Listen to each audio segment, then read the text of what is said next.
Chapter 173 Rage. As soon as Rimuru left, Sean and Diablo sprang into action. There was no time to be shocked by seeing Rimuru so enraged for the first time. They immediately transmitted a message to all the executives, instructing them to prepare emergency countermeasures. For those still in the process of evolving, the message was simple: complete your evolution as quickly as possible. The resolve of everyone was now unified. For the glory of Rimuru-sama, they would accelerate their evolutions to the highest speed possible, their bodies reconstructed at an incredible pace, gaining new power. Using the ability food chain, they became even stronger, contributing their strength to Rimuru. Their evolutions were driven by their resonance with Rimuru's anger. But this wasn't just a typical evolution. The anger they shared caused them to develop aggressive and combat-focused abilities, more powerful, more efficient, and so they began preparing for any orders that might come from Rimuru. In the heat of my rage, I teleported to the location where Valdora's fight had started. Thanks to Wisdom Lord Raphael, I had the coordinates and could teleport there without hesitation. But at that moment, I was consumed by an anger unlike anything I had ever felt before. This might have been the first time I completely lost control due to rage. When Sean had died, I had been a mix of anger and regret, but there had still been a glimmer of hope that calmed me down.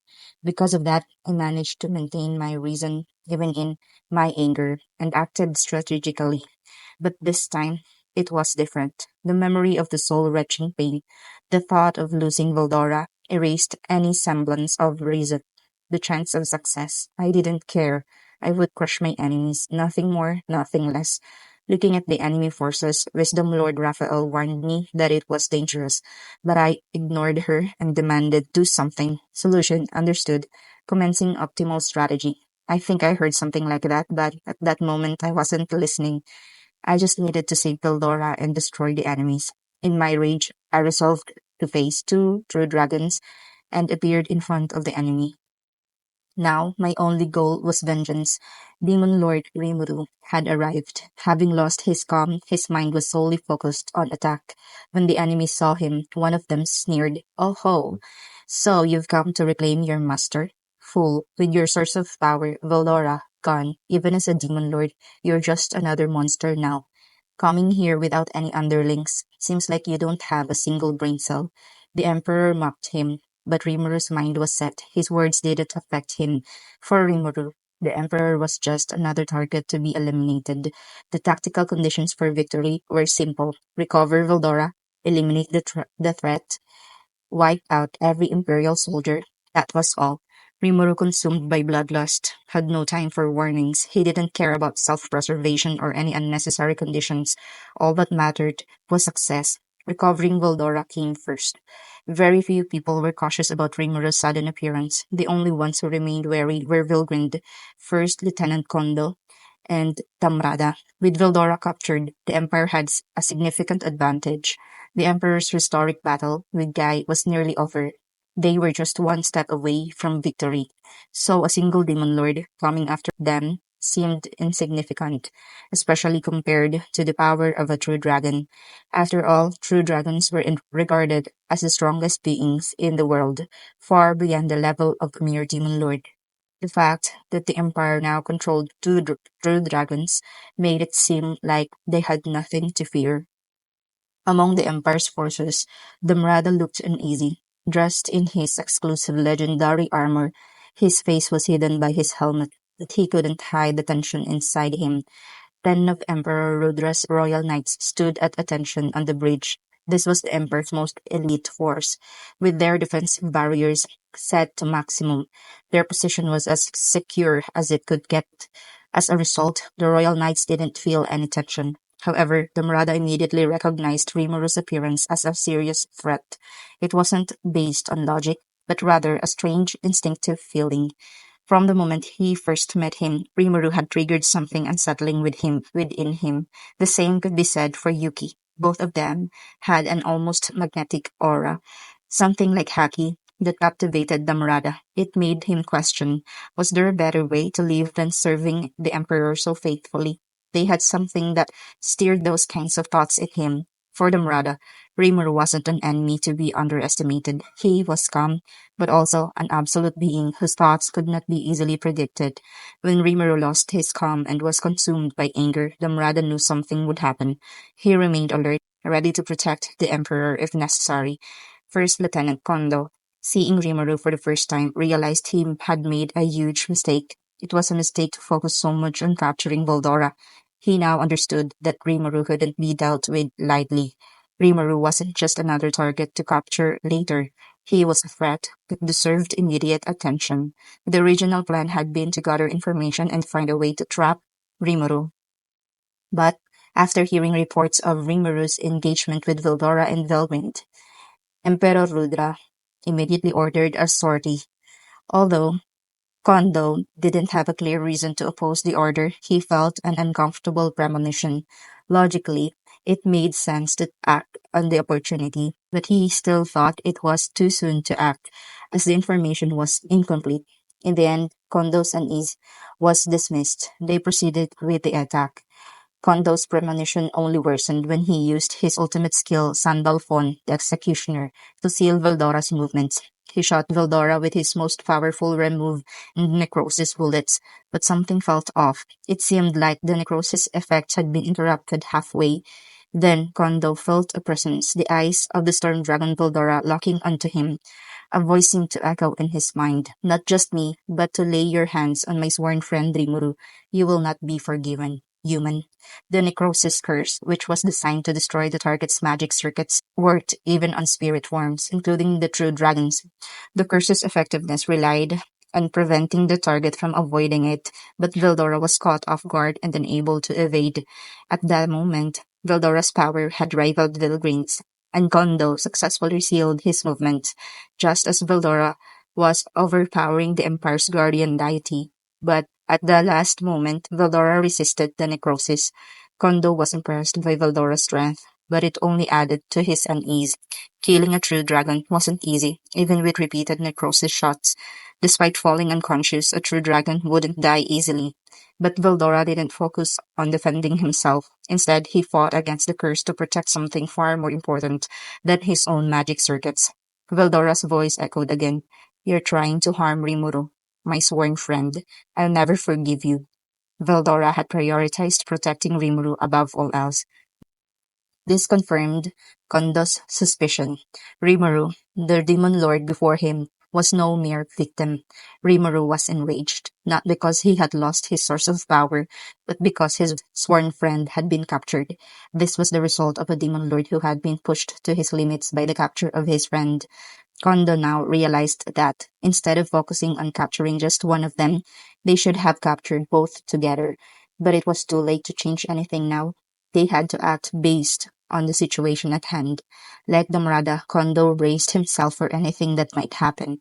Scorched Dragon, Velgrind, was also on high alert after Rimuru's appearance. In fact, she seemed the most cautious, recognizing the potential danger Rimuru posed.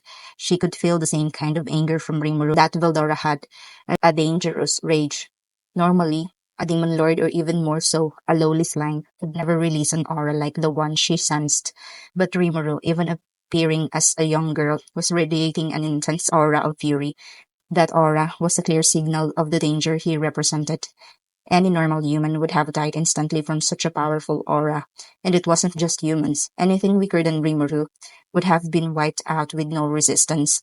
Veldora had recognized the power of that aura. "This is bad. I see now why Veldora was so interested in her." Veldora's growth had exceeded even her expectations. That growth had likely been influenced by Rimuru. In that case, Valgrind realized that they needed to confront Rimuru head-on and subdue him, or he would become a huge threat. And so, she calmly prepared for battle. The three of them, Damrada, Kondo, and Valgrind, deserves credit for not underestimating Rimuru. But that wasn't enough. The right decision would have been to attack with everything they had the moment Rimuru appeared. History wouldn't care about what-ifs. The conclusion was clear. They hadn't taken the right action. The demon lord before them had already become something they could no longer handle. He had become their greatest threat. The battle began. Wisdom Lord Raphael immediately started analyzing the enemy forces as soon as Rimuru arrived. True to her word, she quickly devised the best course of action. Rimuru wasted no time and launched a tornado blade at the airship fleet. It was the same attack he had used with his ghost avatar in the labyrinth. Though this version was weaker, its destructive power was on another level. The attack unleashed numerous blades of wind, cutting down everything in their path.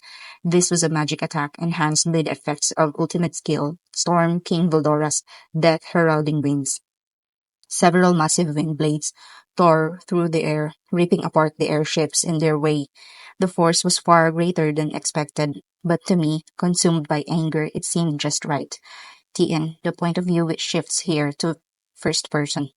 Despite the energy spent, Tornado Blade's power was incredible. With both the quality and quantity of energy at its disposal, the output was massive, and when combined with the effects of an ultimate skill, the magic reached unprecedented heights. On top of that, Rimuru's situation was becoming more important by the second. The evolutions of his subordinates were speeding up, and each one of them bonded to him by the soul, was feeding power to him through food chain. With every passing moment, Rimuru's strength was growing. Wisdom Lord Raphael, maintaining full control over the power, was now serving as a support system for Rimuru's all-out assault. She converted all the abilities from Rimuru's subordinates into energy and sent it to him. In response, Rimuru faced several energy blasts and sword attacks from the enemy.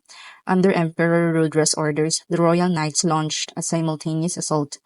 They were among the few who had been granted the ultimate gift, alternative TN enchant gift, is as noted later. A torrent of attacks, each as powerful as an ultimate skill, rushed towards Rimuru. Rimuru calmly observed the attacks, with his mind operating at a speed 1 billion times faster than normal. The enemy's movements were incredibly slow in comparison. Solution. Analysis complete. All attacks have similar output. It is hypothesized that the output has been degraded. However, the attacks are still equivalent to ultimate skills. Guard. Solution. Understood. The attacks aimed at Rimuru were effortlessly nullified by the absolute barrier created by his ultimate skill, Covenant King Uriel. Alert: anti-barrier countermeasures detected. Successfully nullified. Furthermore, soul and magic circuit destruction attacks detected. It is hypothesized to be from ultimate skill. Sandalphon, the executioner, successfully guarded. Rimuru glanced slightly at Emperor Rudra, who remained still, and the guards around him.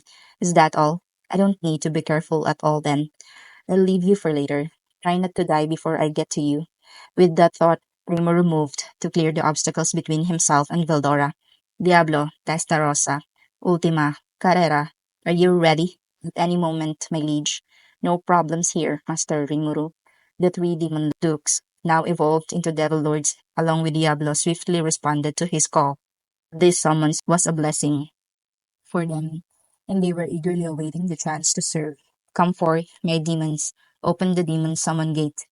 Tremorous command before devil lords appeared, accompanied by their minions. The 7 demon dukes, 100 demon cavaliers, and 600 greater demons followed, one by one, stepping through the summon gate.